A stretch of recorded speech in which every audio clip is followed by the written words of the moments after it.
Hello, it's Teacher Celeste, and welcome back to my online classroom. Today's topic is, can I teach while I'm traveling?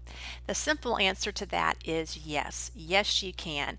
And I wanted to share with you some of my tips and my list that I go through when I am traveling and teaching. So this is some things that I have learned along the way in my journey, and some things that I have kind of cut back on because they weren't necessary. So hopefully you'll glean some ideas and some thoughts as you're thinking about traveling. So it's summertime, yay! And I hope that you are planning some fun trips with your family and friends. I travel quite a bit with my businesses, and so these are things that I have done that have been very helpful. So number one, the first thing that I do is pick a bag. So I'm more of a suitcase kind of person. I don't have a backpack anymore. And so I have my mobile classroom in a carry-on bag that I can carry on to my plane, or if I'm, on a shuttle bus or in a taxi, what have you. It's very compact. I have it with me, and I will know that it won't get lost, won't get stolen. It's with me at all times, and so that's what I pack everything in. So here is my packing list. I'll be looking over here at my list so that I won't forget any important things to tell you. First and foremost is to think about connection. For Q Kids, which I teach, they require us to have an Ethernet connection.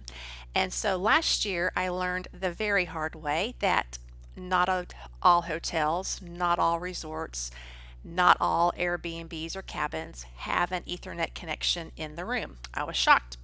Shocked. And so now I have learned after that experience to call ahead to the property that I will be staying in and asking the question, do you have an Ethernet connection in the room? Not in the business center. That's very awkward to teach from the business center, I would think. I've never done it before, but I wouldn't want to do that. So in the room. If it's yes, then I can teach in the room.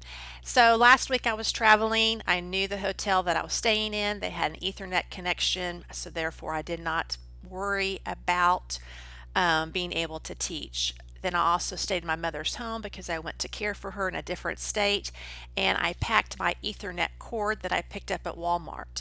As you can see, it's very big and bulky. It was the only one they had, so I grabbed it. I think it's either 25 or a 50-foot cable. I'm not quite sure since I threw the packaging away.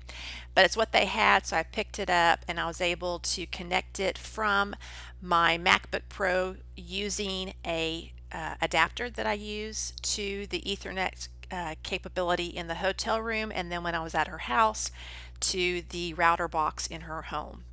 So Ethernet connection is very important. Now I know that so many teachers online in various Facebook chat groups, they have said they teach from their Wi-Fi, their personal hotspots from their phone. I am not that brave, so I do not do that. I always have that fear that something's going to go wrong, and so I always just make sure that I have that wired Ethernet connection wherever I'm traveling. Secondly, in my small little bag that I have inside of my carry-on bag, I pack the following. I pack my Ethernet adapter cord that I've purchased. I got mine at Target. You can find it on Amazon and other places. I also pack my wireless mouse with me. I just enjoy using that better than the touchpad on my MacBook Pro. And then I also pack my charger for my laptop. That is very important to remember to make sure you have a full charge. So I place all of those things in the bag, put it into my carry-on bag, and I know that I have everything that I need electronically to have my class. Now you want to make sure you pack your laptop. That's key with your teaching platform installed. Now many of you may use a desktop. And if you do and you have a laptop that you typically don't use for your classes, I would strongly encourage you to make sure you have the latest update already uploaded onto that laptop, that you test it out in your home where you know the connection is good before your travel. With all the recent updates with our Q Kids platform, your older laptop may not be able to handle the new upgrades that they have done for each of the classes. So I'd hate for you to be disappointed when you get to your destination, you've planned all this stuff, and then you can't teach because your laptop can't handle the new platform. So do that prior to leaving your home. Also, make sure you pack your headset. That would just help with any noise that you might have in the hotel, in the Airbnb, the resort. Also, it allows your students to hear you more clearly opposed to maybe, one of those little ear pod type of things. So pack your headset. It's not very bulky, at least mine isn't. It's very easy to carry on into your bag. Then I think about lighting. Now, this past week when I traveled, I knew where I was going to stay, and I knew that the lighting within the room was going to be adequate for my teaching platform. If I'm traveling to a different hotel, then I might need to be thinking about more portable lighting. I have not used that because I've always had good success with the lamps and the overhead lighting in my hotel rooms. But maybe you have used some of those portable lighting devices, and if you have, I would love for you to leave a comment because I might need those one day, and those that are viewing this video might need to have that as well. So if you would leave where you purchased it from, the model number, maybe even a picture of it, that would be very helpful. We would really appreciate it. So now you have your Ethernet, you have your bag packed as far as all your electronic plugins, you have your headset, your laptop, you have your lighting thought about. Props. Last year, I brought all of the props that I used in my classroom. I know, it was crazy. So this year when I'm traveling, I got a little smarter. My motto is work smarter, not harder. And I really streamlined what I brought. So I really began to think, what do I take when I'm traveling? What do I really use that's essential in my classroom? So these are things that I take for my props. I take my monkey puppet, and I'll provide a link on where I purchased this set of puppets. But I take him because I pretty much use him in all of my classes, particularly my lower level classes and my phonics classes, to get children's attention or help when we're talking about speaking and whose turn it is. And so I just pack him. I also pack my little hand clapper that I got at the Dollar Tree. It's very compact. I use it for praise. I use it for high fives. This is a hand. Clap, clap, clap. Those kinds of things are a good job. So I use it in every classroom regardless of the level, and so I pack it as well. Now, then I pack my magnetic board. I pack a very small, compact one. You can get them at the Dollar Tree as well, and one dry erase marker. And that way, if there's something that I need that I haven't packed, I can use my whiteboard to extend the lesson or to add a prop that I haven't packed. Then I think about my 2D props. This year, I really began to get more organized in my prop storage, and I put all of my 2D props into this accordion file. And so it has my alphabet flashcards, my animal flashcards. It has, my days of the week flashcards. All of those are in here. And then when I secure it, it's very compact and goes into my carry-on bag very easily. That's all the props that I bring. I'm gone for a short period of time, and so all the extra 3D props are not really necessary for that amount of time. Now think about your backdrop, your background. As you can see, I have all my colors here, and the first year that I was teaching, yes, I did pack it all.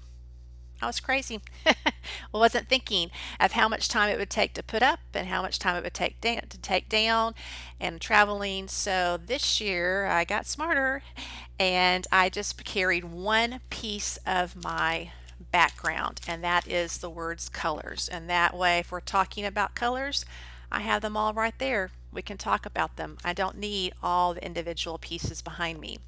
I also make sure that I pack one roll of painter's tape. So when I'm staying in a hotel, this past week I put this behind me on the armoire. When I was at my mother's house, I put it on the wall, and I knew that this would not damage the furniture or the paint on the walls, and so that makes it very easy. That's all I pack. That's all that I do.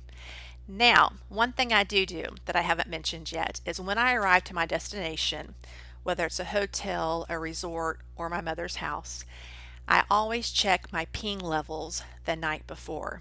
With Q Kids, if you cancel 5 hours more than 5 hours before your class begins, you're not penalized. You're not counted as a teacher absence or a no-show.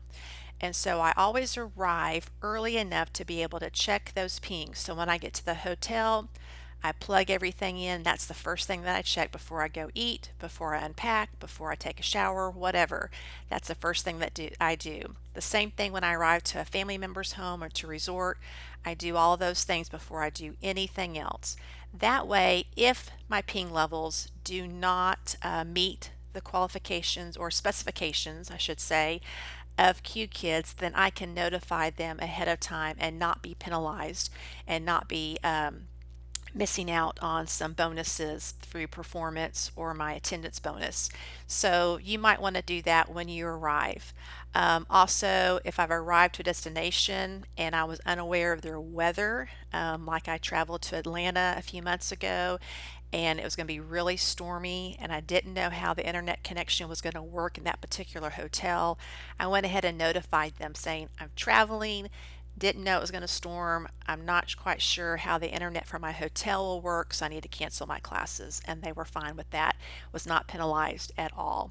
So those are some things you might think about when you are arriving to your destination. So can you travel?